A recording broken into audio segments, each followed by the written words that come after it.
Hello friends, मैं हूँ Sneha kitchen में। आप सभी का बहुत बहुत स्वागत है। कैसे हैं आप सब। आज मैं आपके लिए बहुत ही हेल्दी हल्दी वाले दूध की रेसिपी लेके आई हूँ। हल्दी वाले दूध के एक नहीं अनेक फ़ायदे हैं। दूध में कैल्शियम की मात्रा बहुत ज़्यादा होती है। ये आपकी हड्डियों को मजबूत बनाता है। हल्दी एंटीसेप्टिक एंटीबायोटिक के गुणों से जाना जाता है। जब कभी बाहरी या अंदरूनी चोट लग जाती है तो ये हल्दी वाला दूध पीने से काफ़ी फ़ायदा होता है और दर्द से राहत मिलती है। सर्दी जुकाम कफ को भी ये जल्दी से ठीक करता है और ये त्वचा के लिए भी बहुत ही गुणकारी है। आपकी त्वचा चमक जाती है और ब्लड शुगर को भी कम करता है। आपकी हड्डियों को मजबूत करता है और काफ़ी सारी बीमारियों से आपको दूर रखता है। तो हल्दी वाला दूध रोज़ रात को पीजिए। आजकल आप जानते हैं कोरोना वायरस के चलते हमें ये चीज़ों की बहुत ज़रूरत है, तो इसे आप ज़रूर बच्चों को, बड़ों को, सबको दीजिए। मेरे बच्चे भी बॉर्नविटा हॉर्लिक्स के बिना दूध नहीं पीते, लेकिन आजकल मैं उन्हें भी हल्दी वाला दूध देती हूँ। हम फुल फैमिली रात को हल्दी वाला दूध पीते हैं। इस समय हमें हल्दी वाले दूध की बहुत आवश्यकता है, तो आप लोग रोज़ रात को हल्दी वाला दूध पीजिए। अगर आज की रेसिपी आप लोगों को अच्छी लगे तो प्लीज़ लाइक कीजिए, शेयर कीजिए अपने फैमिली फ्रेंड्स के साथ। मेरे चैनल पर आप नए हैं तो मेरे चैनल को सब्सक्राइब करना ना भूलें, बेल आइकन क्लिक करना भी ना भूलें। चलिए अब देर ना करते हुए हम बनाते हैं हल्दी वाला दूध। हल्दी वाला दूध बनाने के लिए हमें चाहिए 1 गिलास दूध। मैंने फुल क्रीम दूध लिया है।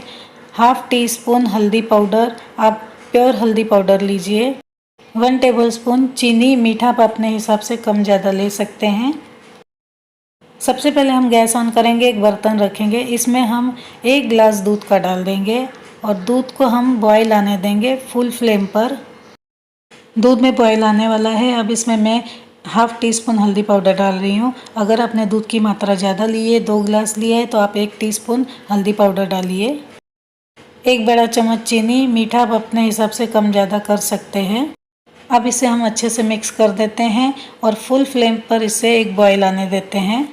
ये दूध बहुत ही हेल्दी है, इसमें कैल्शियम की मात्रा बहुत ज़्यादा है, तो हो सके तो बच्चों को, बड़ों को, सबको रात को हल्दी वाला दूध दीजिए। दूध में बॉयल आ गया है। अब हम फ्लेम को लो कर देंगे और इसे धीमी आंच पर 5 मिनट के लिए इसी तरह उबलने देंगे। मैं जानती हूँ बच्चों को हल्दी वाला दूध बिल्कुल पसंद नहीं होता, लेकिन आज के समय पर हमें ये बच्चों को देना बहुत ज़रूरी है ताकि वो हर बीमारियों से बचे रहें। मेरे बच्चे भी नहीं पीते, मैं भी उन्हें देती हूँ, लेकिन अभी 1-2 दिन के बाद उन्हें भी अच्छा लगने लगा है, वो भी पीने लग गए हैं। अब 5 मिनट हो चुके हैं और दूध अच्छे से कढ़ चुका है। अब हम फ्लेम को बंद कर देते हैं। अब हम ग्लास में दूध को पोर कर देते हैं। ये देखिए, वाह, दिखने में ये कितना अच्छा दिख रहा है, तो सोचिए पीने में भी टेस्टी है और हेल्दी बहुत है। आपकी हड्डियां मजबूत करेगा। और अगर आपको नींद नहीं आती रात को तो भी आप ये पिएंगे तो आपको नींद भी जल्दी आएगी। ये लीजिए, आपका हल्दी वाला दूध बन गया है। रोज़ हल्दी वाला दूध पीजिए और स्वस्थ रहिए, अपनी सेहत बनाइए और घर पर रहिए ताकि हम हर बीमारियों से बचे रहें। अगर आज का वीडियो आप लोगों को अच्छा लगे तो प्लीज़ लाइक कीजिए, शेयर कीजिए अपने फैमिली फ्रेंड्स के साथ और सोशल मीडिया पर भी। इसी तरह आपके लिए हेल्दी रेसिपीज़ लाती रहूँगी। नेक्स्ट वीडियो में मिलेंगे नई रेसिपी के साथ। Till then, bye bye, thank you for watching.